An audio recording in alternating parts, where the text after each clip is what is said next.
The City of Melville acknowledges the Bibbulmun people as the traditional custodians of the land on which the city sits today and pays its respects to the Whadjuk people and elders both past, present and emerging.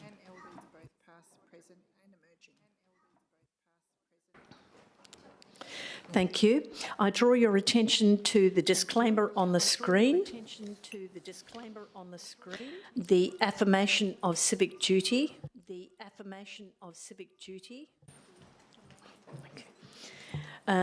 advice of audio-visual live streaming and recording on the screen. The purpose of the agenda briefing forum on the screen.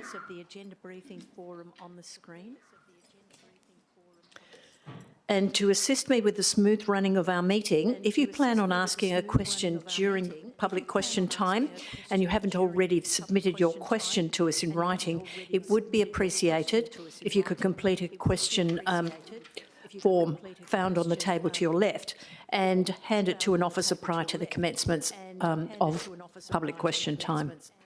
So let's move on to attendance and apologies. We have the following councillors attending electronically with my permission. And that is Councillor Wheatland. She has been delayed, so she will identify herself when she joins us.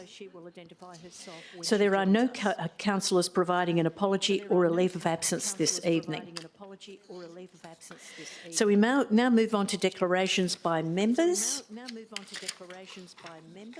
Are there any declarations by members who have not read and given due consideration to all matters contained in the business papers presented before the meeting?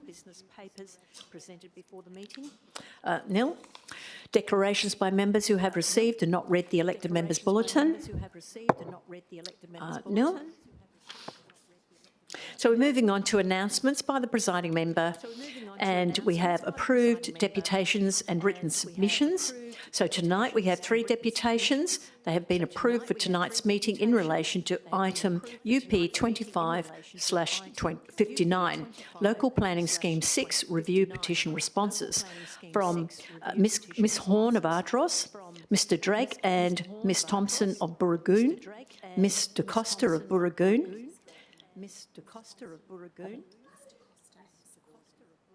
Oh, I see. Ms Da Costa and Ms Gordon will be doing a presentation from Burragoon, and I'll call you forward prior to the discussion of these items to make your deputation to Council. So there are no written submissions approved for this evening.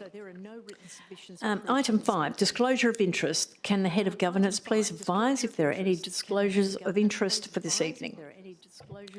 Thank you, Madam Mayor, and through you, we have a disclosure of interest from the CEO, Gail Bowman, in relation to item UP 2559, LPS 6 Review Petition Responses. Ms Bowman is declaring impartiality interest in relation to this matter and will remain in the meeting. Thank you. Are there any further disclosures from elected members? Thank you. No disclosures, and Councillor Wheatland has now joined the meeting.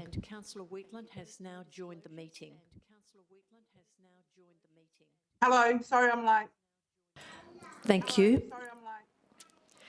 Moving on to public question time. Are there any questions?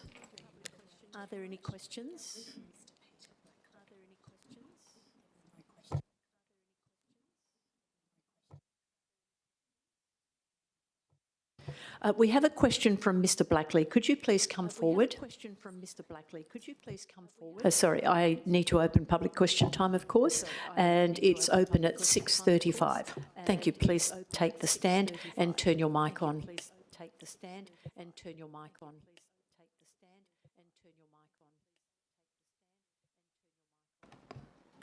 My question, good evening, Mayor. Nice to see you. My question this evening relates to the planning proposal directly affecting Lillian Avenue. I'm aware that it's affecting other areas of Canning Highway as well. But my question is this, is the Council aware of this proposal? And is the Council also aware of the fact that there is a petition going to be presented? And is the Council aware of the change in amenity to the street that if this proposal goes through would make?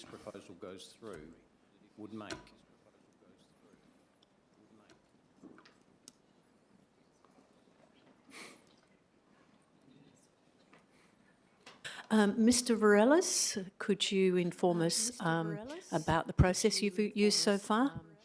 Through the Chair. LPS 6? Through the Chair, thank you for your question, Mr Blakely. The City has kept Council informed of the proposals that were advertised to the community for input, and the Council are aware of the impacts that the proposed densities would have on the streetscape and amenity of the locality. Okay.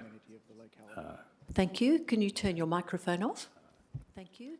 And you can be seated. Thank you. Are there any further questions from the gallery? If there's no further questions, I declare the question time closed at 6:37.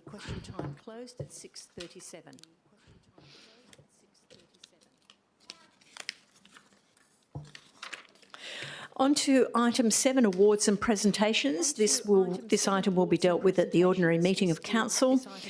Item 8, applications for new leave of absence. This item will be dealt with at the ordinary meeting of council. Item 9, confirmation of minutes. This item will be dealt with at the ordinary meeting of council. New business, item 10. New business of an urgent nature. There is no new business of an urgent nature. Item 11, identification of matters for which meeting may be closed. There are no confidential items for discussion this evening. Number 12, petitions. A petition signed by 64 residents was received by the City on Thursday, the 6th of February 2025, in relation to traffic calming strategies, Burt Drive, and was included into the updated agenda last Friday. This matter will be considered at the ordinary meeting of Council next week. Item 13, adoption of recommendations en bloc. This item will be dealt with at the ordinary meeting of Council. Moving on to 14, reports. We now move on to the items for this evening, and I'd like to bring forward the following item for convenience of those providing deputations. That is item UP 2559, Local Planning Scheme 6 Review Petition Responses. Now, prior to discussion on this item this evening, there are 3 deputations to be presented. I will call you forward at the appropriate time. Ms Horn, will you please make your way to the microphone to make your deputation? You will have 10 minutes to speak, with a further 5 minutes for elected members to ask questions. Thank you. Thank you, Madam Mayor, councillors, admin staff and fellow electors. This deputation addresses concerns regarding the Local Planning Scheme 6 and its effect on Canning Highway and traffic congestion. LPX 6 significantly affects the social, economic and place value of the communities in suburbs along the Canning Highway corridor. Petitions have highlighted the dissatisfaction among residents regarding the scheme. The Hatch-Roberts Day Report 2023, titled Canning Highway Duck and Dive Movement in Place, predicts that Canning Highway will reach capacity by 2031. The report states that approximately 40,000 to 60,000 vehicles per day utilise the highway and 70,000 vehicles per day cross Canning Bridge. It further notes that Canning Highway experiences substantial congestion during peak periods, particularly between Risley Street and Kanata Freeway, and that buses encounter high peak period congestion, resulting in unreliable journey times. LPS 6 densification will increase traffic flow into an already congested area without proposing any mitigation measures. Public transport that depends on buses mixing with the traffic remains an inadequate solution. Given that the City of Melville commissioned the report, this information was already known prior to the implementation of LPS 6. The key question here is whether councillors were fully informed about the projected 2031 overcapacity for Canning Highway before voting in September to designate the Canning Highway corridor as the target for LPS 6. Residents knew nothing of this. The document cites an Infrastructure Australia review assessment from 2020, where the introduction of higher intensity residential development in Canning Bridge has not been accompanied by the necessary investment in public transport infrastructure. This situation can be likened to putting the cart before the horse, as infill should not have occurred before Canning Highway could adequately accommodate it. Infrastructure should precede development. It is inappropriate to blame the state government for this situation. The City of Melville adding to the traffic volume on Canning Highway with LPS 6 helps no one and may make a solution more difficult. Let me further quote from this review. Traffic volumes are projected to increase steadily over the next decade, reaching 102,800 vehicles per day by 2031 at Canning Bridge. Main Roads had predicted this figure by 2031, based on normal population growth and traffic patterns. Infrastructure Australia projects that Canning Highway between Canning Bridge and Risley Street will exceed capacity by 2031. LPS 6 will exacerbate this traffic congestion. The review recommended investigation of road performance and infrastructure upgrades for Leach Highway and South Street to alleviate the pressure on Canning Highway. Has this been done? Canning Highway is a 4-lane highway until nearer to Canning Bridge, when it widens to become 5 lanes, carrying vehicles and buses. The Hatch study demonstrates that Canning Highway has real problems, which Main Roads may not be able to fix, in which case, instead of adding to the problem, the City of Melville should be finding solutions to alleviate the pressure, particularly since the highway's impending overcapacity was already evident. However, the City of Melville, with their choice of areas to densify, appears to have done exactly the opposite of a sensible approach. It is true that suburbs along Canning Highway fit the state government's criteria of being 10 kilometres from the city centre. But what is this magic 10 kilometres? Who actually works in the city now? Surely the overcapacity of our only transport link is of more importance. Would it not have been wise to avoid densification in all those areas that have no choice but to use Canning Highway? These areas are the riverside of Marmion Street, suburbs such as Bicton, Atterdale, parts of Melville and Mount Pleasant, Ardross and Burragoon and along Canning Highway. The choice of these suburbs in LPS 6 has the appearance of forcing Main Road's hand. The Hatch report suggests that a solution to Canning Highway's overcapacity may be difficult. As an aside, the state government's criterion for building is for lower cost housing. The Canning Highway corridor contains the most expensive land in the whole of Melville. The proposed infill will not provide low-cost housing. Developers can maximise their profits, and this is attractive to them, but this approach is disingenuous. It's easy for the City of Melville to say we're doing our bit to fix the housing problem for the young and needy, but in reality this is not so. On a local level, let's examine the effect of the LPS plan. R40 zoning from R20 is everywhere between Risley and Wireless Hill and around the Ramble Burragoon, increasing the traffic threefold at least. Notably, there is no impact statement. The argument presented suggests that the area of Ardross is conveniently located near transport and shopping centres at Risley Street and Garden City. However, this claim lacks substantiation that the local people will actually use it. The impact of a threefold increase in traffic in Ardross between Wireless Hill and Risley Street, specifically on the sole exit at the roundabout at Wilcock and Risley Street for traffic heading towards Perth, has not been investigated.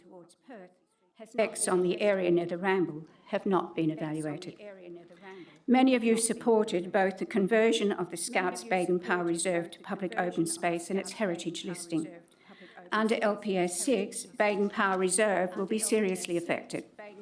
The proposed high-rise R60, R80 development on the northern boundary of the reserve will obstruct light, air and privacy.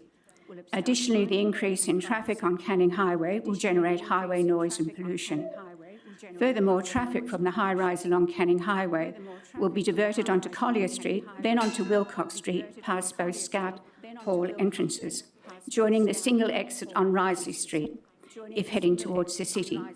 If travelling to Leach Highway or Garden City, the exit is Links Road, past the high school, along a stray safe street which is 30 kilometres per hour and artificially narrowed to Almondbury Road.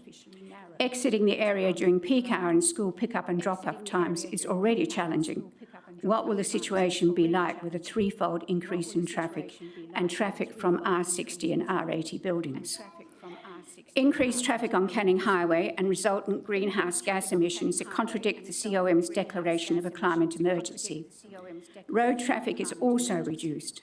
There are few crossovers, particularly along the section of highway the children from Applecross High School use on a daily basis. I have seen children play Russian roulette with the traffic on the corner of Collier and Canning Highway because they have no other options. LPS 6 and the consultation processes for Garden City, Bull Creek and Murdoch Station precincts and the ongoing Canning Bridge process demonstrate a piecemeal, fragmented approach to planning at the City of Melville. There appears to be a lack of an overarching urban plan, despite Perth having had such a plan. The visionary thinking of W.E. Bold, the City of Perth town clerk in the early 20th century, led to the implementation of the Garden City planning movement principles for suburban development across Perth.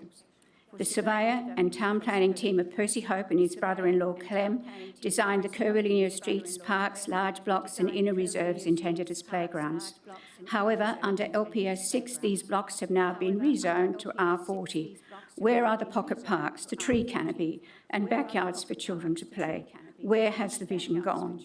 Where is the City of Melville's urban plan, the long-term strategic plan that will improve livability, not destroy it, and will take Canning Highway into account throughout? The Canning Highway is projected to be overwhelmed by 2031 or sooner. However, the LPS 6 plan fails to address this issue by increasing traffic without implementing infrastructure upgrades prior to infill. City of Melville can alleviate the problem by removing the Canning Highway corridor from LPS 6, or better still, halt LPS 6 now and work towards incorporating a wise, reality-based version into a comprehensive long-term planning vision that celebrates all that is good about the City of Melville for a modern-day City of Melville. Thank you for your attention. May I please request that the Council consider and adopt Simon French's motion presented at the AGM on Monday, the 3rd of February 2025. Thank you very much. Thank you, Ms Horn.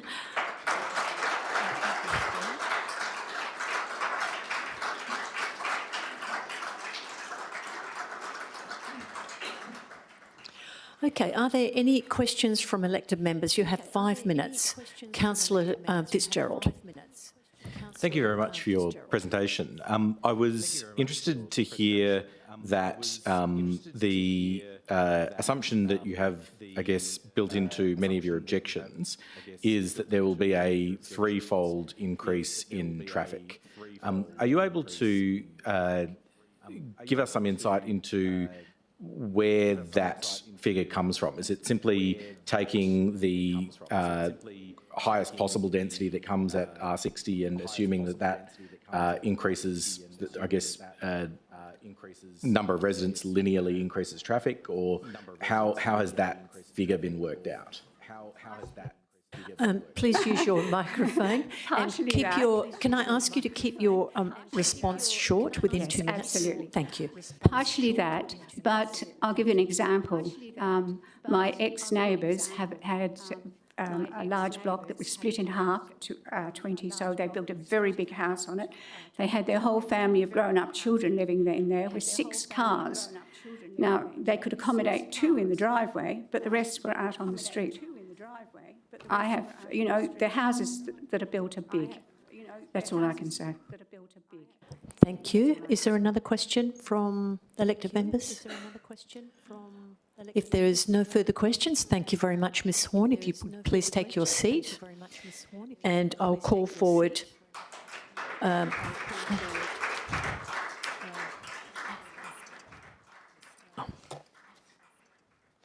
I'll call forward Mr Drake. Will you please make your way to the microphone for your deputation? You have 10 minutes.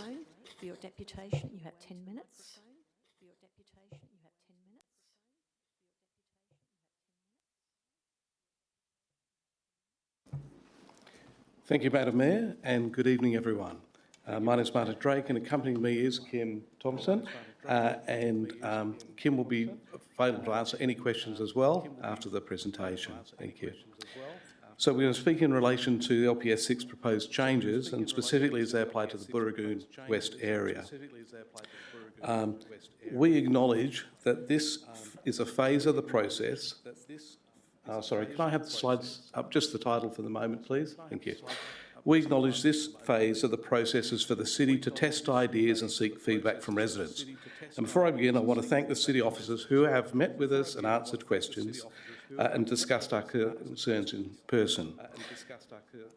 But if I then go and talk about the Burragoon West area, which is also often referred to as the Dress Circle of Burragoon, it's a very nice and well-established neighbourhood with many long-term residents. Many families have made significant investments in their homes and chosen to live in the area for the lifestyle, the greenery and the amenities on offer. There are many large houses and well-maintained homes that were built in the mid-1980s and in keeping with the R20 and R40 zoning, they've got a maximum of 2 stories. We can go to the next slide, please. Any chance that could be expanded? Okay, so this slide shows the proposed changes, and if we just look more clearly in that image, there's some notable features of the area to start with.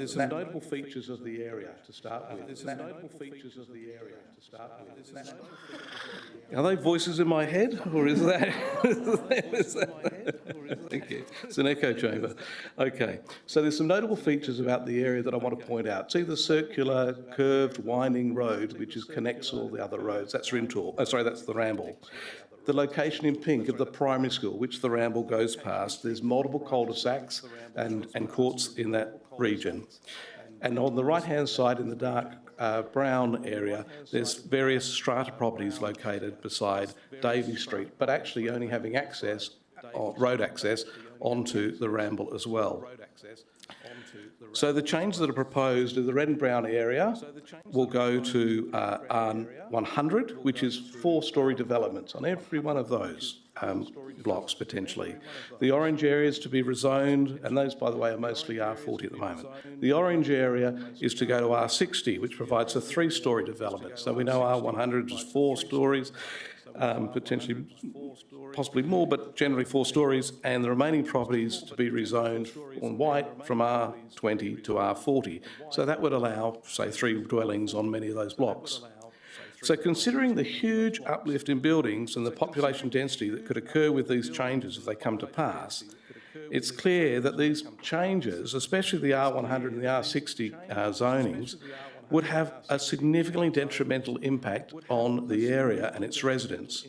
And ultimately, it would damage the character and essence of the neighbourhood. These changes have the potential to damage the value of some properties as well, as having a family home next to, across the road or behind from a 3 or 4-storey development, or dare I say it, a 14-storey apartment block, can be deemed less desirable by buyers. So people are rightly concerned about the impact of the proposed rezoning, as can be seen in the responses to the petition. You can go to the next slide, please. And at this point, given that this is a phase that you were requesting feedback and on the ideas, I did want to thank Mrs. Kim Thompson and Mr. Elroy Correa, and other residents who engaged the many neighbours and interested ratepayers when organising the petition and gaining the feedback.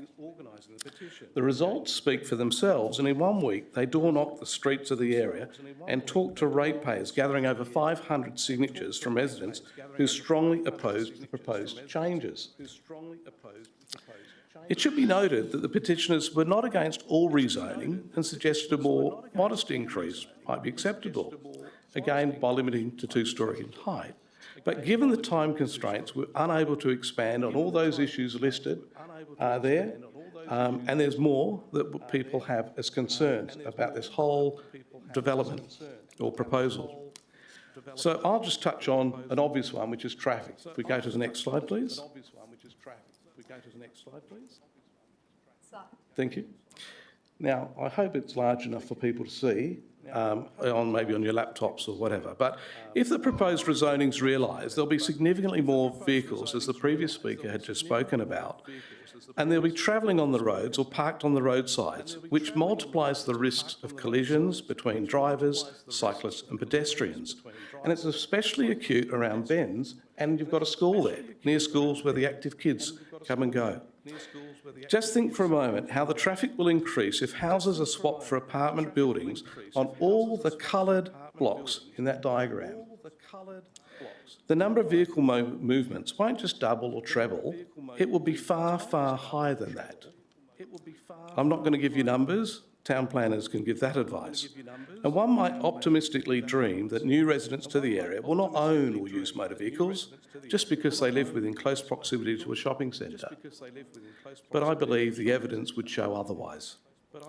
Add into the scenario the potential for amalgamation and development of the strata properties in Brown, and it's hard to see how you could support the proposed changes. Now, just to add to it, all the vehicles coming into or leaving that area, of the inside area of the Ramble and surrounds, enter and exit by only 3 shortish roads, and each one of them has got its own issues. So if you go to Clements Road, you have to pass the Burragoon Primary School. We've already talked about the number of vehicles. If you go to Melson Way, it takes you to Davey Street, and you encounter a range of aggressive road humps before you get to a distributor road. And if you want to exit to the south via Preen Street, and you want to head west, say towards Fremantle, you have to cross 2 lanes of busy highway and an uncontrolled intersection. So how much more congestion will there be on these short roads, and how safe will it be for everyone? And that's a question that you need to ask. And I acknowledge the city's investigating the traffic impacts on the proposed changes, but I sort of wonder why that hadn't been done already and been considered. Now, a review of those who engaged in the petition, if we go to the next slide, is particularly damning and shows those living on the Ramble, if we look at those, quite revealing. So that's the properties that were contacted by the organisers of the petition. And if you look, particularly at the right-hand one, which is all those properties on the Ramble and those that are subject to rezoning at R100 rate, the organisers were able to contact 37 of 55 properties on the Ramble. Of those 37, 36 of them were all against the proposed changes and signed the petition. One person said they were leaving the area, and so they didn't want to sign anything. So almost unanimous rejection, which clearly supports the council officer's observation, as noted in the minutes that of the OMC, that there's a lack of appetite for changes in the area. So I guess you can also ask what contribution is being made to achieving infill targets by rezoning this area. So if we go to the next slide, this is quite interesting. Please. It's clear the planners saw that the Burragoon West interface is different to the other sides of the Melbourne City Activity Centre. Davey Street and the other streets of Burragoon West are clearly excluded from the Activity Centre frame. Certainly, they did not propose height transitioning, although through R100 zoning for Davey Street. So it's disappointing the city is now considering it. And while we have focused on the Burragoon West area, and it's been raised before and eloquently by the previous speaker, we think the city should consider the allocation of dwelling targets and rezoning across the whole city in a more unified way. Proposing changes through the LPS 6 review without having precinct structure plans for the city's Bull Creek and Murdoch train station precincts, for instance, or an updated Burragoon precinct structure plan seems disjointed, and it risks missing opportunities and producing suboptimal outcomes for current and future residents. So in closing, the next slide, early LP6 consultation conducted in 2023 noted that there was an acceptance for modest increase in density within the City of Melville. However, one must conclude that a change in zoning from R20 or R40 to R60 and R100 is not modest. Okay? The feedback is clear. R60 and R100 zoning, which provides the 3- and 4-storey or high developments, are inappropriate for the Burragoon West area. I'd go to say that we suggest the proposed changes would fail one of the stated aims of Local Planning Scheme number 6, which is to maintain and improve the quality of life and services for the residents and ratepayers. So we respectfully now ask you to reconsider the proposed changes. Thank you.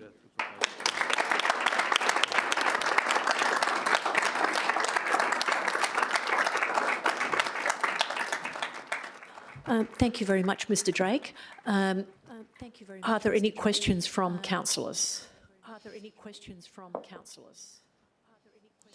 If there are no questions from councillors, you may take your seat now. I understand Mr Drake as well as Ms Horn are happy to be contacted by elected members after this event between now and the council meeting. Yes, they have indicated to us. Just wanted to confirm that. Thank you. Both have confirmed. All right, we're coming on to our third deputation. So could Ms De Costa and Ms Gordon come forward, please? And you have 10 minutes to speak. Good evening, Madam Mayor, councillors, planning staff, fellow neighbours and ratepayers. Throughout the LPS 6 process... Can you move that microphone a little closer to your mouth? You're quite quietly spoken. Thank you.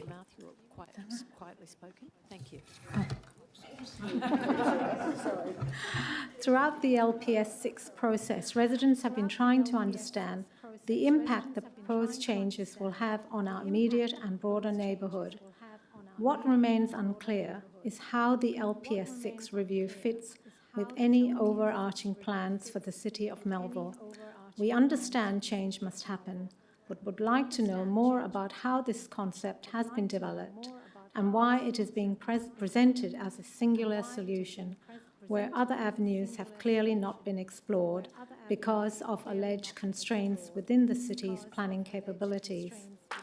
To date, we have seen no urban planning concepts or built form modelling, including meaningful streetscapes, no strategies to protect the existing tree canopy, no developer contributions to ensuring an appropriate proportion of green open space is created, no traffic management plans, no impact studies on our schools' footprints, and no socio-economic predictive modelling. The proposed infill would render retention of sufficient green canopy impossible to achieve. We believe the best planning outcomes would be attained by the City of Melville engaging more broadly with all residents and ratepayers, thoroughly investigating the merits of alternative infill areas before proceeding with this review. We have no idea what our neighbourhood will look and feel like, yet the city's stated objectives include striving for the best possible outcomes. The proposed LPS 6 will irrevocably alter the landscape and skyline of our neighbourhood. What exactly will this look and feel like? How will it improve the livability and amenity of our neighbourhood? Was there any consideration given to the implications that would result from LPS 6 with increased noise due to proximity of dwellings, with the potential for neighbourhood conflicts, parking and overshadowing, whilst also creating a hotter environment with the removal of trees and shrubs? How will this be cohesive with the proposed Westfield, Burragoon and Civic Centre redevelopment, the commencement date of which appears to be delayed by a further 4 years? Does LPS 6 comply with the National Housing Accord schedule, whereby it has a stated objective to deliver affordable land to support affordable housing? The projects will deliver a supply of residential land to market, including a significant percentage of lots targeted to purchasers on low to moderate incomes. Developers want to build in more affluent suburbs, which attract higher prices and higher profits. Burragoon, Ardross, Applecross are out of reach of the average person, with prices in excess of $750,000. Many apartments selling for over $1 million.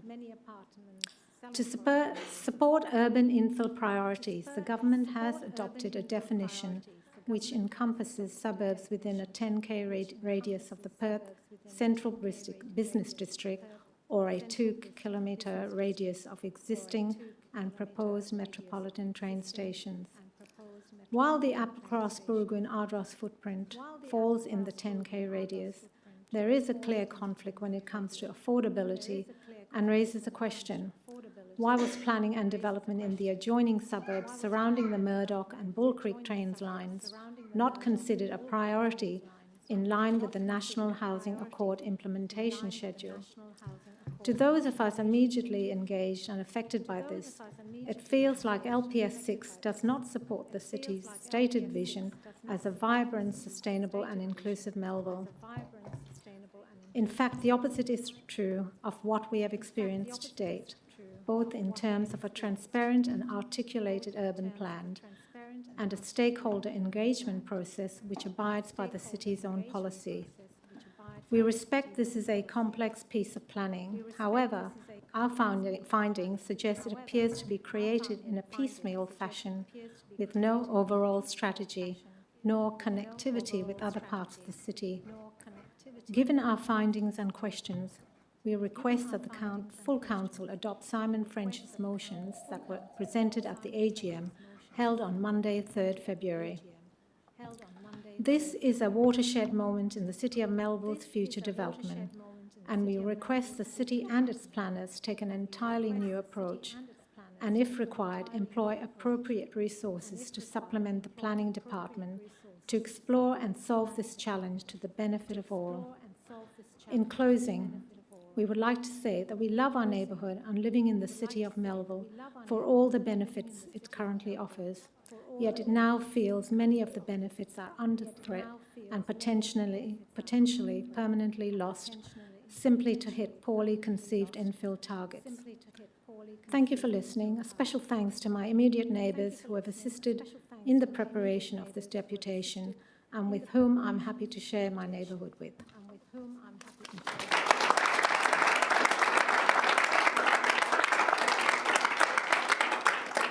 Your Worship, councillors and officers, I need to speak very fast. Thank you for giving me this time. My name is Donna Gordon. I'm a resident of Corinda Road in Burgoyne. I'm here to raise concerns about the proposed density increases in the review of LPS 6, particularly its focus on the Canning Highway corridor. Canning Highway, as already spoken tonight, is already at capacity with main roads projecting it'll be fully congested by 2030. That's 5 years away from today. Residents experience significant delays during peak hour, often taking 30 minutes just to reach Canning Bridge from Risley Street.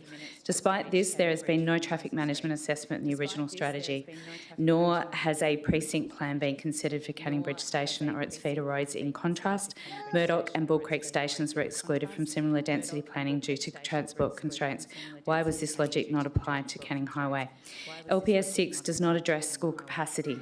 Primary schools in the area are experiencing large enrolments. Increased density along Canning Highway could place further strain on these schools without proper planning.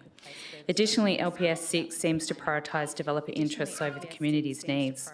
The Department of Local Government, Sport and Cultural Industries highlights the importance of community aspirations and community needs in planning, yet this proposal does not reflect that. Developers stand to gain significantly by building in areas with views, but what about the ratepayers who will bear the consequences of poor planning and increased congestion? A more logical approach would be shifting the focus from Canning Highway further south to South Street, which has better transport links and is not yet at capacity. Alternatively, if higher density zoning is necessary, the approach should be more balanced. Rather than concentrating high density development in limited pockets, the rezoning areas should be widened to allow lower density infill. A previous motion to Council was to consider the Bull Creek Murdoch train station areas. Specifically, I suggest that Burgoyne East, which has older homes built in the late 60s and early 70s, would be better suited for lower density development, expanding the rezoning area from Risley Street to Canning Ave and from Coomera Road to Leach Highway, while applying a lower R code of R25, R30, would provide a more even, sustainable approach to infill without overburdening the key transport corridors. Meanwhile, Burgoyne West, known as the Ramble, with its newer homes, is not ready for redevelopment. It should not be targeted for density increases to just tick a box as it's next door to the activity centre. There's no benefit to increasing the zoning. In practical terms, it won't be realised. As a real estate agent, I can assure you the value in the homes and land in this area far outweighs any development opportunities. These homes won't be ready to be demolished for another 30 to 40 years. This area will do nothing to add to the target set by the City of Melville and WA Planning Commission, by the Commission. I urge the Council to reconsider the current focus on LPS 6 and adopt a more balanced community-first approach. Thank you.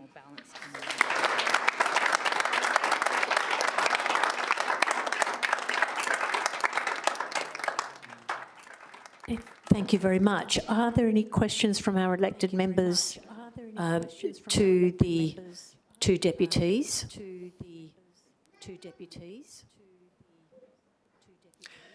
Okay, if there are no further questions, I understand that both Mr Costa and Gordon are happy to be contacted by elected members between now and the council meeting. Thank you. We now move on to the officer presentation by Mr Ponton, Manager Strategic Urban Planning, and Mr Varelis, Director Planning. You have my 5 minutes.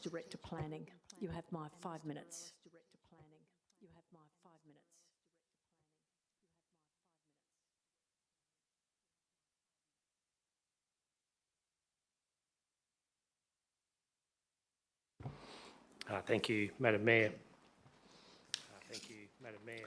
Have we got the presentation?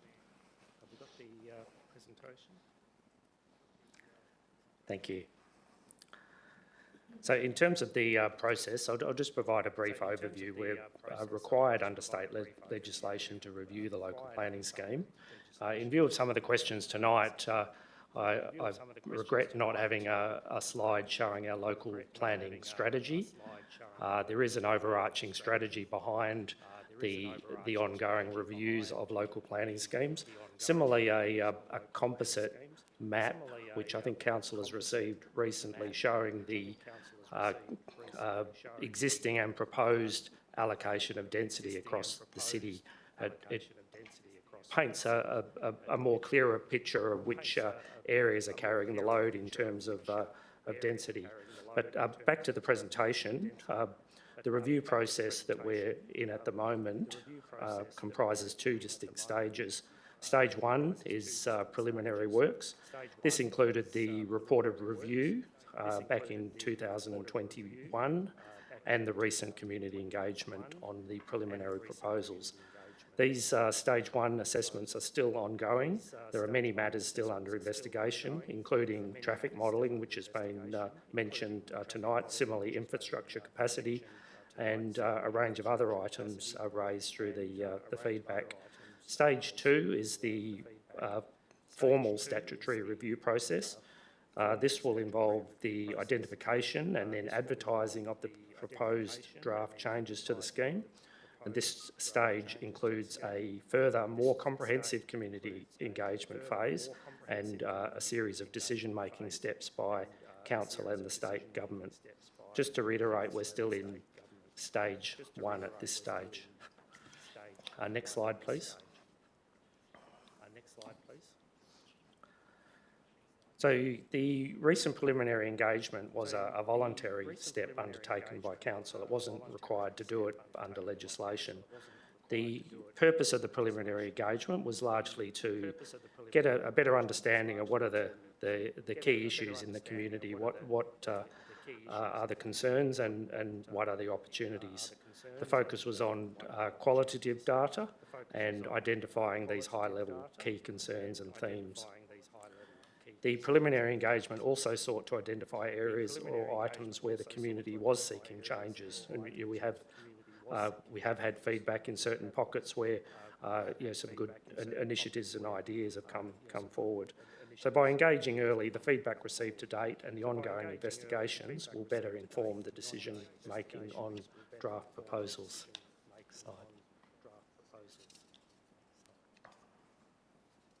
Next slide, please. Thank you. So the preliminary engagement has prompted a significant amount of feedback from the community, including the 5 petitions that are the subject of the agenda item. The petitions each oppose proposed changes to residential densities in the specific locations. Some propose alternative approaches and include feedback on a range of issues. And yeah, we've heard about them tonight: traffic, tree canopy, infrastructure capacity, school capacity, loss of amenity, and others. Next slide, please. So this is just a diagram of the location of the 5 petitions received, and that's an excerpt of the composite map showing some of the preliminary proposals in the local planning scheme review process. In terms of process in relation to the petitions, late last year Council acknowledged receipt of each of the petitions and scheduled them for consideration at the February 2025 Council meeting, and that's the process that we're in at the moment. Next slide, please.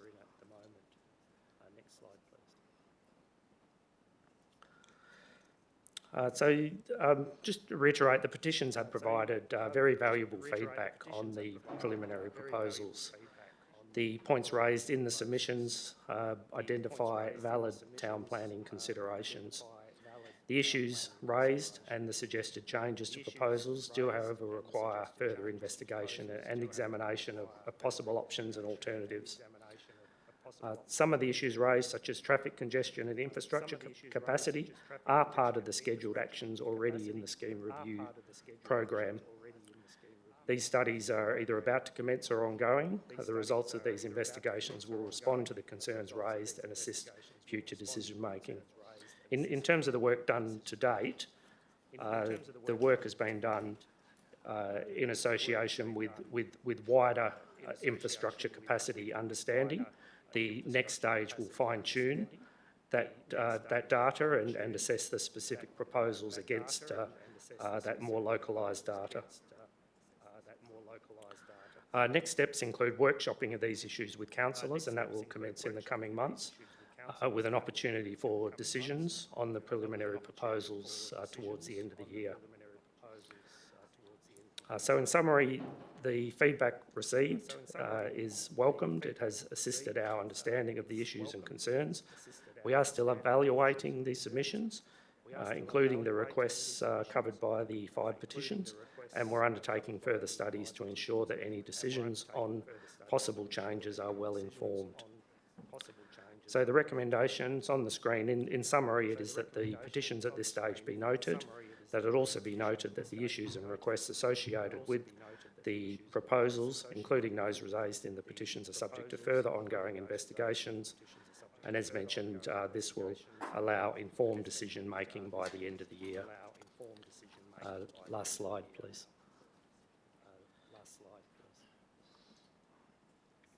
Much of that recommendation is related to the governance elements with the proposal. The issues raised in the petitions are important and will feature in the ongoing analysis of the proposals. The recommended approach is that Council considers the results of the ongoing investigations before making decisions on individual proposals. Once decisions are made on the preliminary proposals later in the year, the process will move on to the formal statutory process. Some proposals will fall away, some may change, others may come into play, and that formal statutory process will include further opportunity for community engagement. Waiting for these investigations to be completed will help ensure the process is thorough, defendable and fair. Thank you. Thank you very much, Mr Ponton. Do any elected members have questions? Thank you, Councillor Green. Thank you, Madam Mayor. Question for Mr Ponton. By an overarching document, you mentioned that LPS 6, I think it was gazetted, taken up in February 2016, and in that document it sets targets for 2031, a total of 10,830, but then it breaks it down into different areas. I just had a question following on from deputations earlier. I think a few of them mentioned Canning Highway reaching capacity by 2030. My question is, would it be reasonable to conclude that the capacity being reached in the department that has predicted that it would be reached by 2030 would have been able to take these density target figures into account? And would you believe they have done? Mr. Ponton? Thank you, Madam Mayor.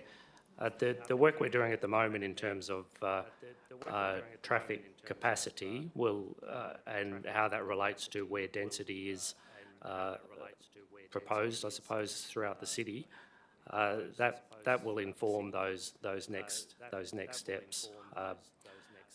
Targets have been a breakdown of targets has been provided for individual centres. We'll revisit that.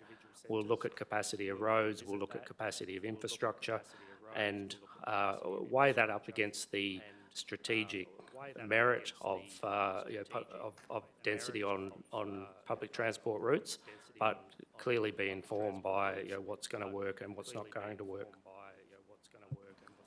Thank you, Councillor do you have a further question? Yes. Thank you. Thanks. Just a brief follow-up, Madam Mayor. That is, would you say that the LPS 6 proposed changes at the moment, would they have the potential to exceed those targets in the LPS 6 strategy from 2016, or would you say we're still falling short of those targets? Mr. Ponton? It's a tricky one to sort of look forward to 2031, and then the next target milestone is 2050. The early indications based on rate of take-up in the City of Melville in terms of when we zone an area for additional dwelling potential and how much development actually occurs in the next 10 to 20 years. If we factor in current levels of performance in the City of Melville and factor in the development potential in the areas identified in the preliminary LPS 6 review process, the numbers are suggesting that we're still going to be slightly behind the targets, but they're the things that we'll be looking at. But it's a balancing act to work significantly towards the target, but without contributing adversely to impacts on infrastructure, roads, schools, etc. Thank you. Councillor Barber? Thank you, Madam Mayor, and thank you, Councillor Green. I was thinking the same way as you. Mr Ponton, is there a time frame for the LPS 6 review? When are we due to have this submitted? Is there a date that the WAPC want us to get this in, or is this just an ongoing study? Thank you for the question. We've reached the time frame where we're required to review the scheme. It's now over to the city to keep that review moving along. We've estimated that following a series of workshops in the coming months that we expect to have completed our investigations and have information for councillors' assessment towards the end of the year. That would then require a state government approval step to move to the next stage. But generally the ideal with these processes is that the city and council are seen to be continuing to progress at a reasonable rate. If we were seen to be not progressing the review, given that our scheme is now out of date, then there's potential for the state to intervene and enhance that progress. If I may, just a couple of follow-up questions. So are we able to wait then until the state government improve the infrastructure, whether it be Canning Highway, which we've learnt tonight is going to be inadequate by 2031, or better infrastructure around Bull Creek, Murdoch? Are we able to put off until the state government come to the party? Because if they're the ones pressuring us, can we say, well, we'll keep doing our review until you fix our infrastructure? Mr Ponton? Mr. Ponton.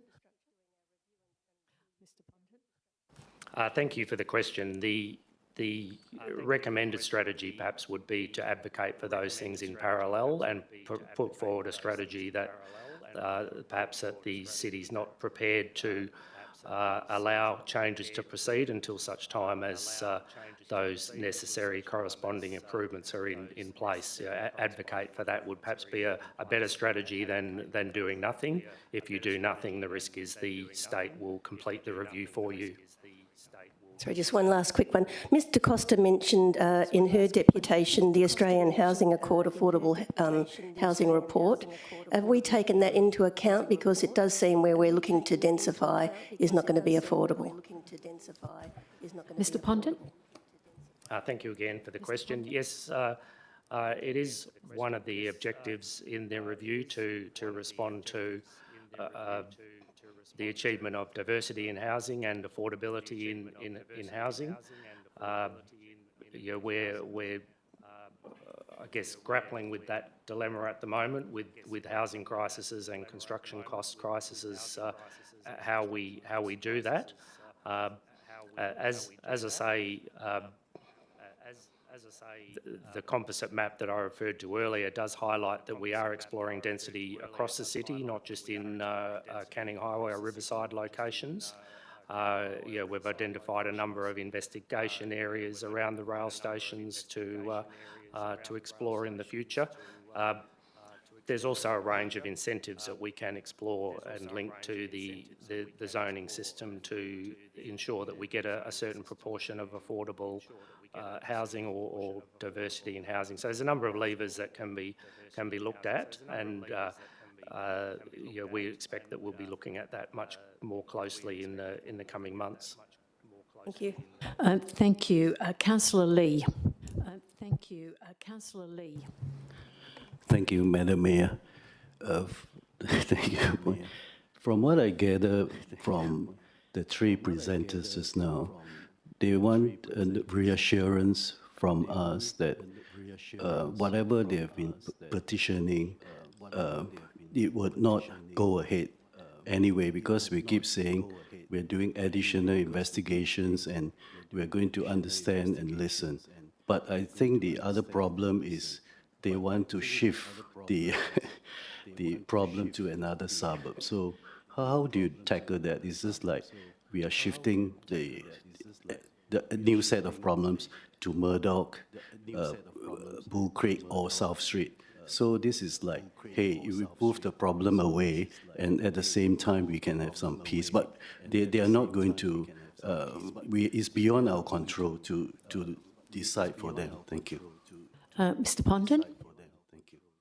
Thank you for the question. In terms of the recommendation tonight, I guess the message that we're conveying is that we well and truly hear the messages in the petitions, the issues that have been raised. We're suggesting that the preferred approach would be to park those concerns and issues for the moment, allow the investigations to be worked through and completed, and then we'll present the complete package to council. And we're still well and truly aware of the petitions and requests in the petition. So that's what we're recommending in terms of a process in that side of the your question. In terms of the identification of the opportunity areas, and the preliminary scheme review process has identified the rail station precincts as being part of the solution. The issue is more in terms of a question of timing and readiness for those precincts. The likelihood is that to meet the dwelling targets that have been put on the city is that we will need to explore density in the rail station precincts in the longer term, as well as density in the areas around our major centres and major transport corridors. So ultimately, I'd say we're going to need both. It's not a question of shifting density from one location to another. Thank you. Councillor Ross. Thank you. Councillor Ross. Thank you, Madam Mayor. Through you, Mr. Ponton, when this proposal was released, it very clearly showed that there was investigations that were going to be conducted into the Murdoch and Bull Creek precincts, or the railway stations. Now, it's been about approximately 6 months. Can you advise what steps the city has actually taken in that time to carry out those investigations? And I do have a follow-up question. Mr. Ponton? Mr. Ponton? Thank you for the question. At this stage, the preliminary scheme review steps have identified those. So, we have awareness of potential and constraints around the rail station studies, but rail station precincts. But in terms of actual physical work, we haven't scheduled any and intended at this stage that work commence towards the latter stages of the scheme review process, or even after the scheme review process. Councillor Ross? Thank you, Madam Mayor. Thank you, Mr. Ponton. Just to follow up on that. Just a moment, Councillor Ross. Mr. Varellis had an extra comment to make. Through the chair, thank you for your question, Councillor Ross. The city has also engaged with senior staff at the Department of Planning, Lands and Heritage to understand what state government agency readiness would look like to embark on a significant precinct planning process over private land at the quadrants adjacent to the train stations. We've had advice that there will be a need to coordinate across agencies and potentially with local members and ministers as well, to ensure that there's an understanding as to the comprehensive nature and completeness that's required to undertake precinct planning over those station areas. And we've also had an indication as to the sorts of infrastructure that would be required to facilitate a significant precinct planning process over those areas. So we have had some early discussions to inform further planning at a later date. Councillor Ross? Thank you, Madam Mayor, and thank you, Mr. Varellis. But given that this whole requirement for additional dwellings came about back in about 2011, hasn't the city had enough time to make those preliminary inquiries before setting out on amendments to the LPS 6? Shouldn't that have been done as a lead up to this rather than following on?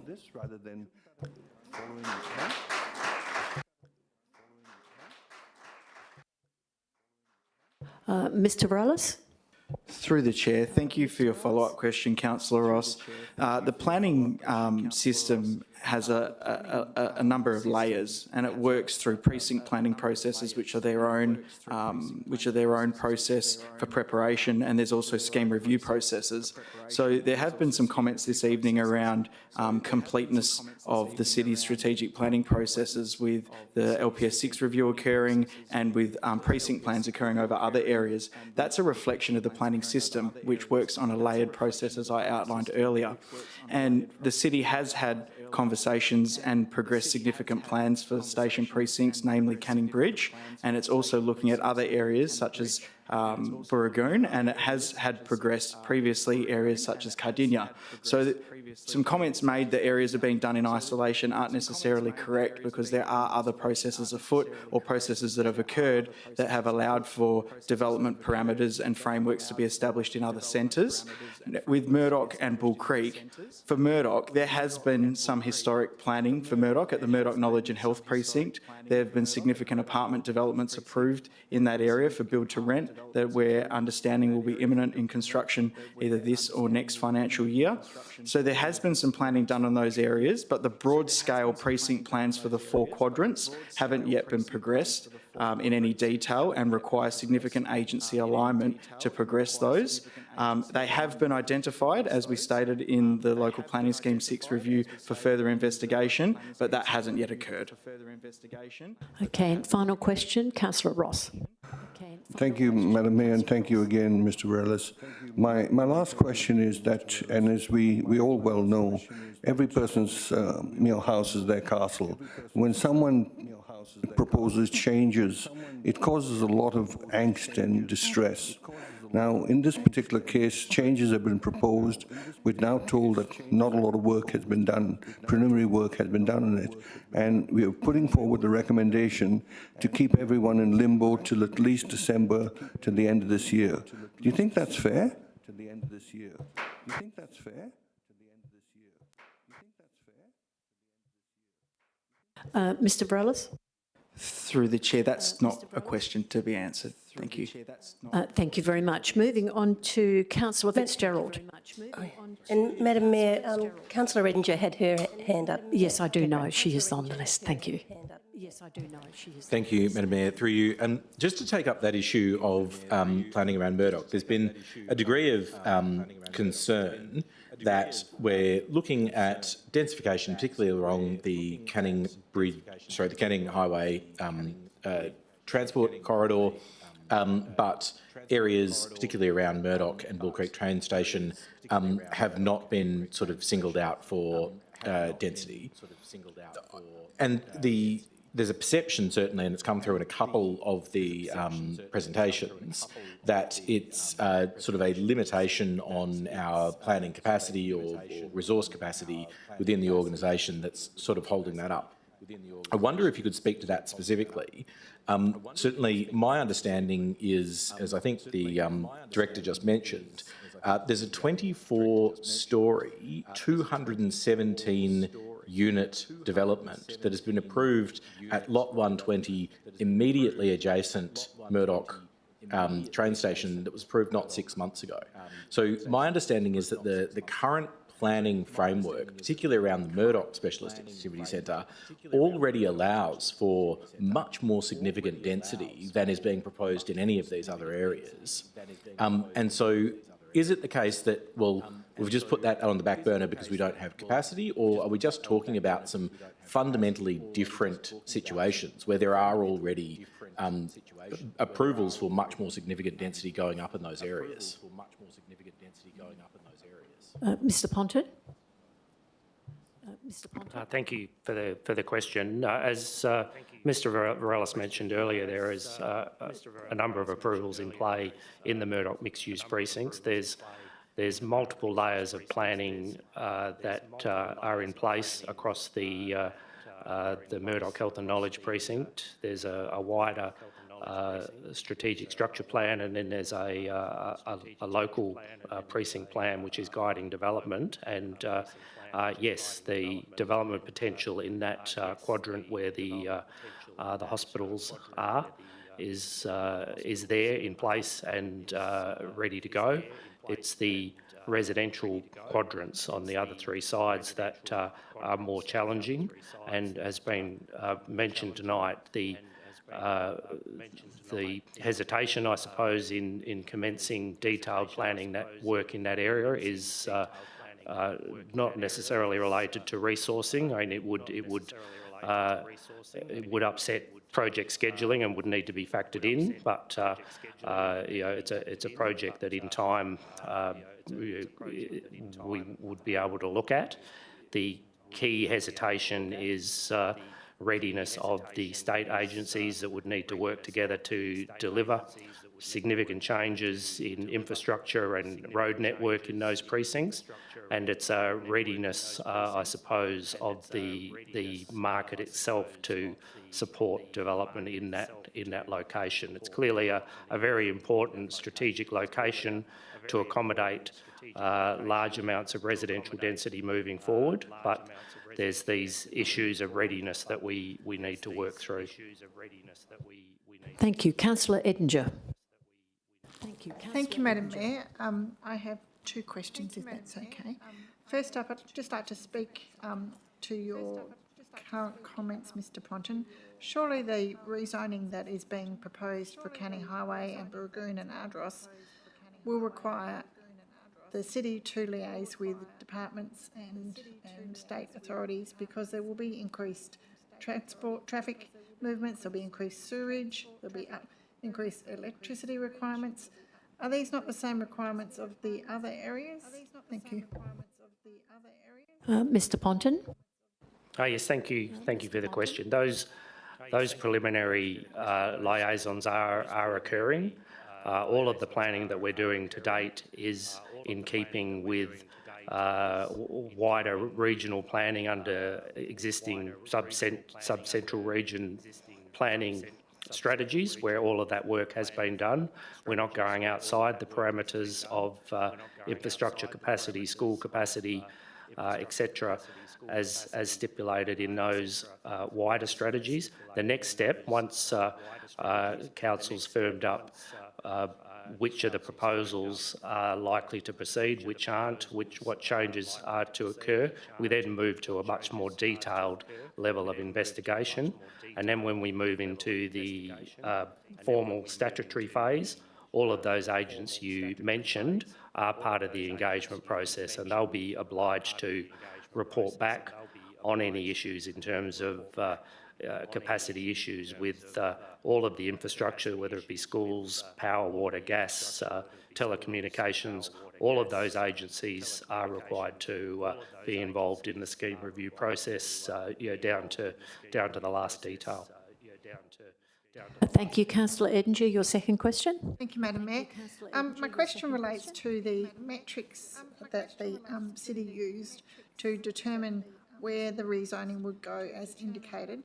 So can you advise or speak to the metrics that you used which resulted in the area north of Leach Highway being significantly impacted, between Leach Highway and the river, being significantly impacted by the proposed rezoning?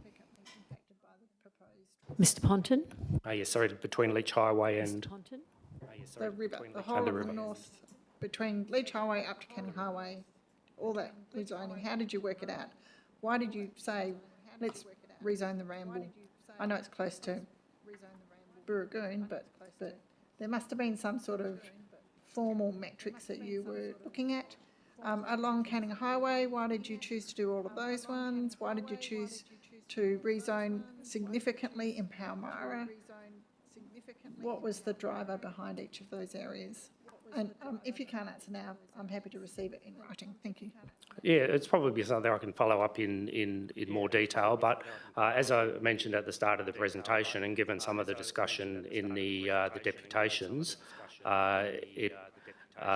it might be necessary to go back to basics in terms of the city's adopted local planning strategy, some of the more wider regional documents that we're required to follow in our local planning.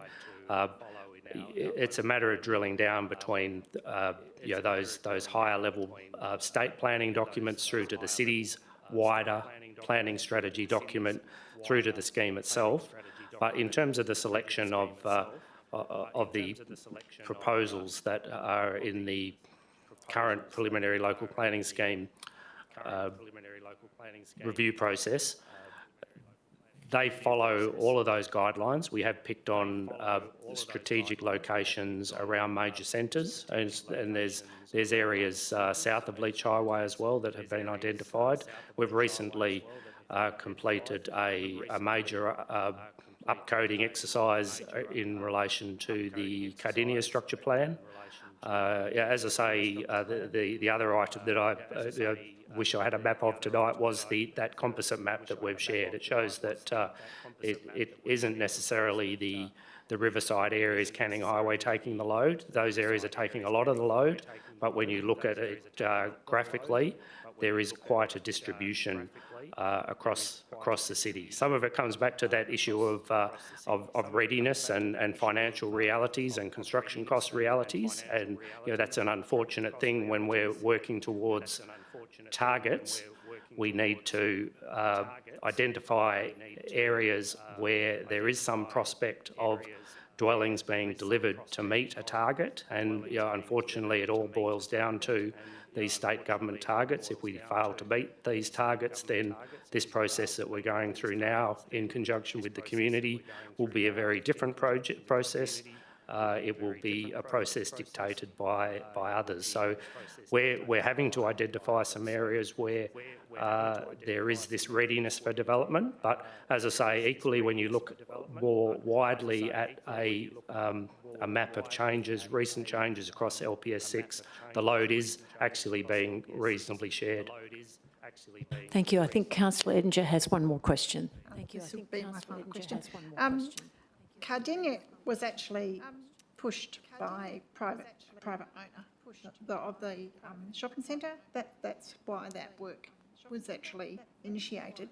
So could the city not approach other shopping centre owners to see if they would be interested in pushing the same sort of process, and maybe take, because they have private planners do the work, and then they would take the load off the city possibly, or work in conjunction with the city if there are other activity centres within the city, and like around the train stations, for example, that in Murdoch and Bull Creek, that, you know, really could do with a push along to get them on board and aligned as soon as possible with the way forward that the city is potentially wanting to go. Thank you. Mr Ponton? Yes, thank you for the question. The planning system, we're learning a lot about the planning system this evening, but shopping centre owners are required to initiate precinct planning if they're seeking a certain amount of additional floor space. So that was a trigger for Cardinia. You know, a centre that scale, we would have been doing that work under Local Planning Scheme 6 review. You know, recently when the Melville district, Melville Plaza expanded, equally there was a structure plan produced around there, and with that came density. We're actively talking with the key owners around Petra Street and Bull Creek Shopping Centre, and you're working with them as to whether there's prospect for precinct structure plans being prepared in those locations. So if there is opportunity for precinct planning work to be done under those circumstances, then, you know, we would take it. The city obviously still is a decision maker along the way, so whilst others are doing it, we're still very much in control. And yeah, Cardinia was a good example. Okay, thank you. Any other questions from councillors? Okay, Councillor Woodall. Thank you, Madam Mayor. Just in relation, there's been a bit of discussion around the train stations, but I just wanted to raise the issue of major public transport corridors. Given the concerns around Canning Highway, and I believe, you know, South Street is also, for example, another major public transport corridor. There's a lot of housing within, you know, 100 metres walking distance of those bus stops. That's currently only R20. Is there an opportunity as part of this, given the feedback and as part of this review process, to look at other major public transport corridors like your South Streets that could potentially accommodate some increased zoning along those streets to take some of the pressure off Canning Highway? Mr Ponton? Thank you for your question. In terms of the areas of South Street perhaps ripe for development, the Cardinia Activity Centre plan has addressed a large extent of that, and in fact the structure plan boundary was changed to move eastward to accommodate some additional South Street frontage, but South Street is certainly on the list. There comes into play this question of readiness, but between the future work around Murdoch Station and the recent approvals at Cardinia, a lot of the big opportunities are likely to be met. South Street historically has been identified as a significant east-west transport route and a possible light rail route. So there is, in fact, a lot of planning work being done in terms of opportunities, possible sort of super bus stops on South Street. So there's a lot of work that can be rolled out again when the locality is ready for that. Right, thank you. Councillor Lee. Right, thank you. Councillor Lee. Thank you, Madam Mayor. From my observation, we have been talking the whole night, but our projection is that the place will be in flux with lots of migrants and interstate moving. So if you look at the projection, it was going to be 5 million people in Perth in 50 years' time. So we presume it's a straight line projection. You know what happened to Melbourne? People are leaving the place, so their net outflow is actually greater than people moving. So do we plan for any contingencies like this? Like I spoke to you before, and I say the reason why the pressure is so much is that we presume that people will keep flocking to our city, lovely city. So the projection could be totally wrong, and very soon we will have overbuilt too many of these, what do you call, ghost towns. And have you prepared? It's happened to a lot of places, and it's happening in Melbourne now. People are leaving. So we presume that this projection is going to work, and we're going to work around this. Can you answer that? Mr. Ponton.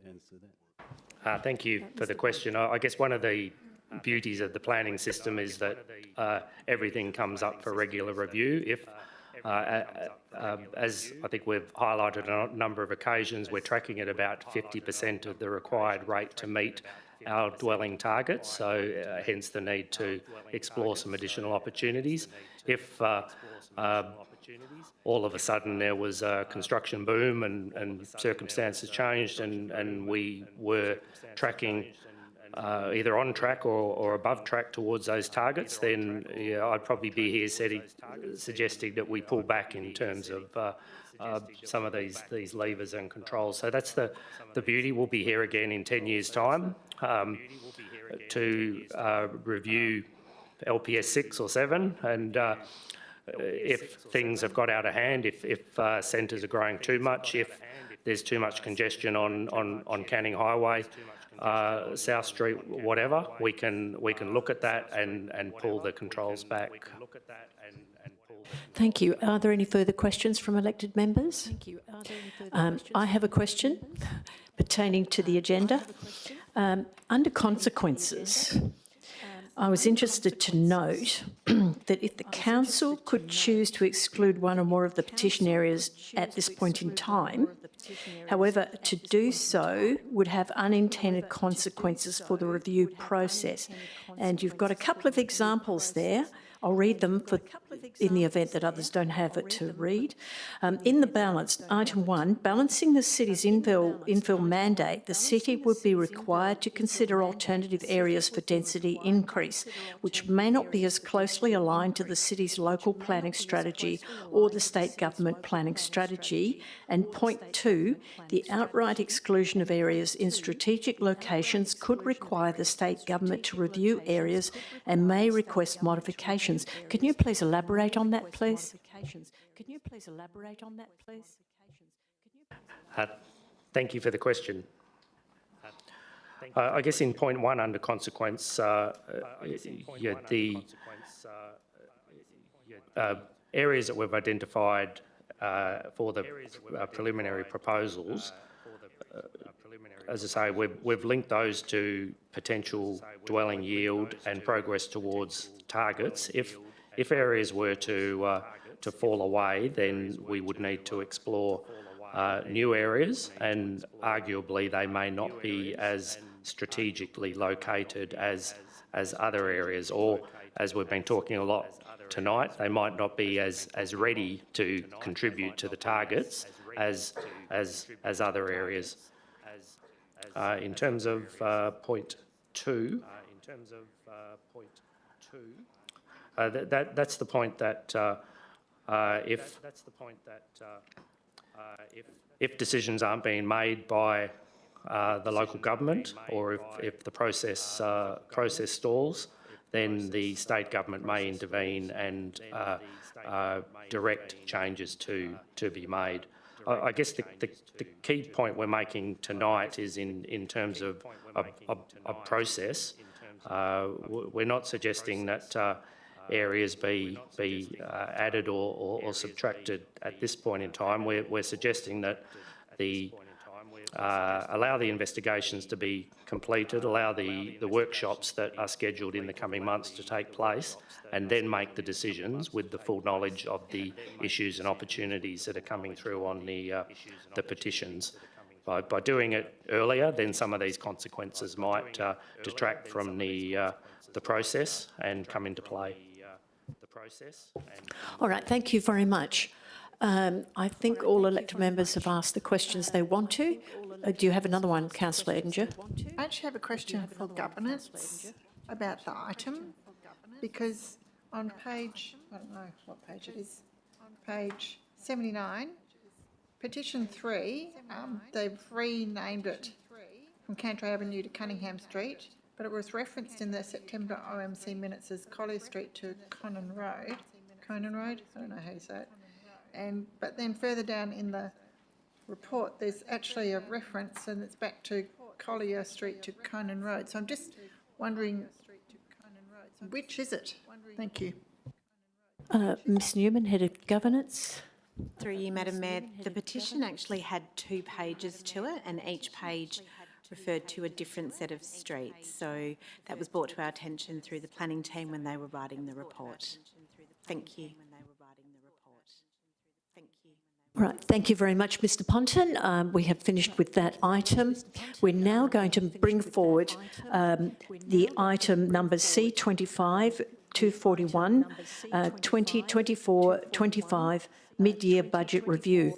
Now, those members of the gallery who would like to leave, you are permitted to leave now quietly, and we'll continue on with the agenda. Thank you. And thank you for your attendance. Thank you for your attendance.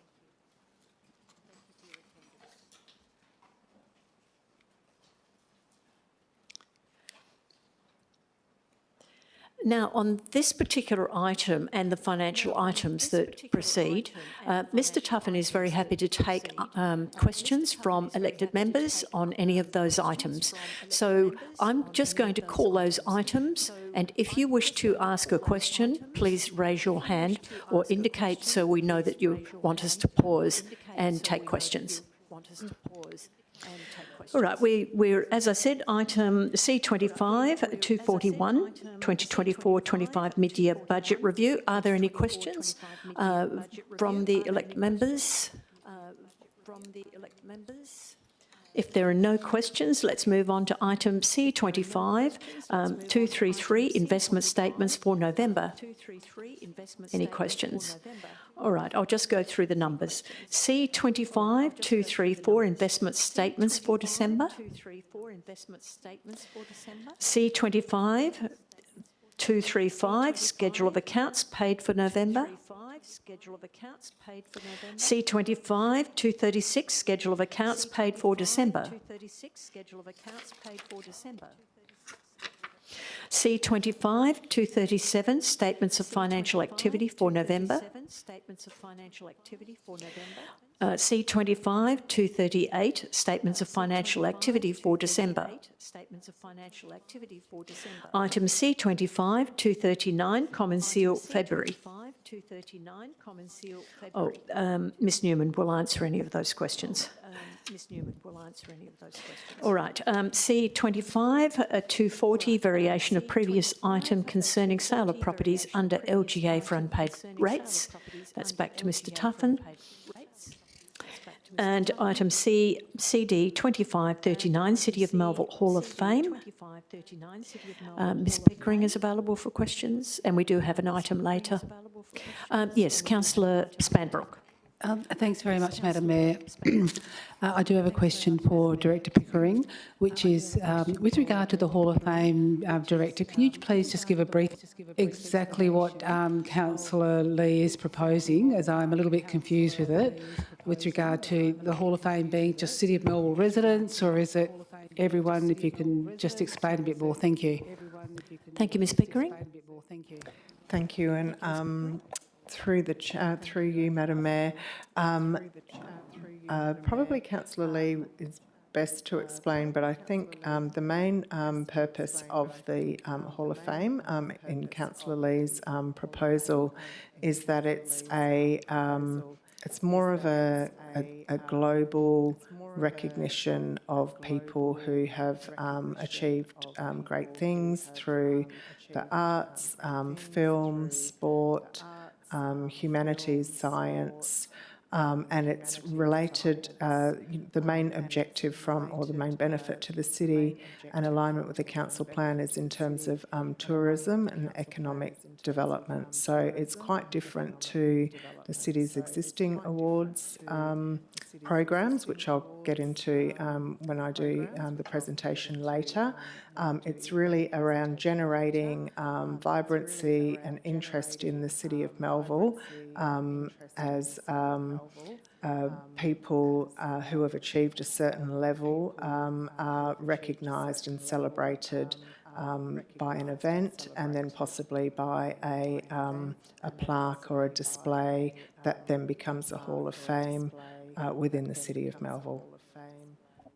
Just to follow up, please, Madam Mayor. Yes, Councillor Spanbrook. So just to confirm, it doesn't pertain just to City of Melville residents who have achieved some form of greatness, whether it be sport, arts, culture, or...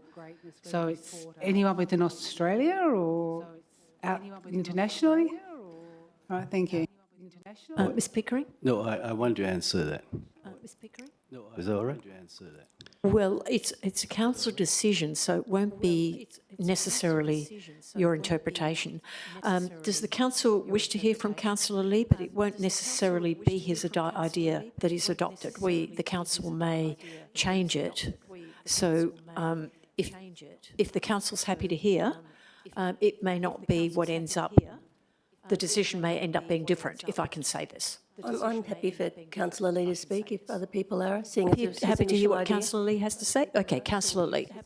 Okay, thank you for your permission. I think I go back to why I brought this up. We had debated this before, and I think Councillor Wooder was saying that we are duplicating all these awards, but let me make it very clear that it's something that I want it to become an iconic landmark, which ties in nicely with my tourism plan. So what I'm trying to envisage is when somebody lands in Perth, they go to the hotel room and they pick up a flyer and it says, must visit Melville. This is what is happening now with Fremantle and the Perth City and Cottesloe. So long story short, if you have been following my reasoning, it applies, the winner can be anyone. I'll give you an example. It could be, but of course it should be coming from Melville residents first and foremost. I'll give you an example. I was speaking to Ms. Pickering just now. Give you an example. I use this example all the time, Barry Marshall, Nobel Prize winner, scientist, doctor. And in fact, we named him in one of the streets. Did you see that? In Marriott Hotel? So what I mean is, we put him, in fact, I wanted to go even further, the Hollywood Walk of Fame, which Joondalup already doing. So they had Daniel Ricciardo with his famous footprint. So when people visit, if you are a car enthusiast, they visit Perth and they say, I need to look up this place, and it's an attraction. I'll give you a lot of examples, like in Heathcote. Do you know there's Heathcote is Gula Gatap, sorry. You have Heath Ledger's plaque. Have you seen that? So a lot of people that love his acting, they go specifically. And then I'm doing more work with the Tucci new restaurant and the gallery and the Aborigine art. So I'm organizing a bus tour experiment, a one-day bus tour that frequent these places. So long story short is to make sure we tie in specifically for visitors to Perth coming here and make sure that they don't miss our place. And it's no point getting mixed up with the Manshed Handyman's Award and retiree charity. This is very specific. And if you look at a lot of cities, they have this Hall of Fame with a statue and all that. In fact, you can name, back to your question, is actually for achievers who have global reach. I give you more example, like Hugh Jackman. He was in acting school in Wapa. So when he came back to Perth, he rewarded all his old colleague to his show Wizard of Oz. So what we want to do is, if somebody comes to Perth, they know that you've got Hugh Jackman, you've got Barry Marshall, you've got Ming Ji Lee, Ming Wu Lee, and then I can name so many people, Heath Ledger, and we are not short on any achievers here. And this will be a draw card. So it ties in nicely with the tourism plan. And do you know that the Blue House in Crawley, the Blue House in Crawley is a world icon? Do you know that? Tourists come, you know where the Blue House is with the little lady? Is that Blue House? A boathouse, sorry. Boathouse, okay. So a lot of tourists come to Perth and they specifically look for, it's near UWA. So these are iconic, and if you go to Denmark, you got the mermaid. And if you actually see Denmark in Europe, not Denmark here, and you got that little mermaid, and it's a small mermaid, and that is iconic. So what I'm trying to do is, or what we are trying to do is to make sure that there is something iconic that draws people, which backs to the same thing, vibrancy, prosperity, and people will benefit from knowing that this place is a place to visit, and also following through movie-friendly, which is also part of the whole idea. You know, can you wrap it up, please? I think we've got the general idea. No, I got carried away. So movie-friendly means the whole picture can be put together and make sure that it's an attraction that you can't miss. Okay, thank you, Councillor Lee. I think Councillor Woodall, did you have a question? Yes, thank you, Madam Mayor. I just wanted to clarify that this Hall of Fame, given it will be a City of Melville Hall of Fame, I assume that people will have to have either some link to Melville or at least Perth. It's not just going to be, we can't have a Hollywood star who has no link to Perth being on the Melville Hall of Fame. It's going to be a bit strange, I would suggest. I assume there has to be some kind of link to Melville or Perth. So, if Daniel Ricciardo, okay, it's Joondalup, northern suburbs. Heath Ledger, there may be a local link, so that's then, understandable. I think that we need to go to Ms Pickering for an answer, because Councillor Lee, it's almost like you're entering debate here. We're getting an early debate before the council meeting. So, Ms Pickering, could you help us out here? Thank you, Madam Mayor. Well, in the report, what we suggest is that we do two things. Firstly, we come up with a policy for council to guide the officers in terms of its current award and future award program. But secondly, that at the same time as developing that policy, that the officers work with council on that Hall of Fame concept and come up with what it looks like and what the criteria is, how we will recognise people, how people are nominated for the awards, what the panel is. So all those intricacies of that program will be worked through with council as part over the next sort of 6 to 8 months, with the idea that it would come back for final endorsement in December 2025. Okay, are there any further questions on this item? All right, moving on to the next one. We have 15.1, notice of motion, paper cheques. Now, you may have noticed that there has been a change in this motion. It reads a report. Do you have the motion there on the screen?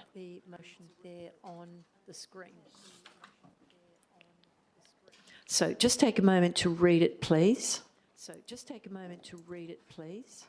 Oh. All right, Councillor Edinger, are you available for questions? Can I just ask for a slight amendment to the wording? What would that be? Report to the City of Melville ceasing to issue paper cheques. Thank you.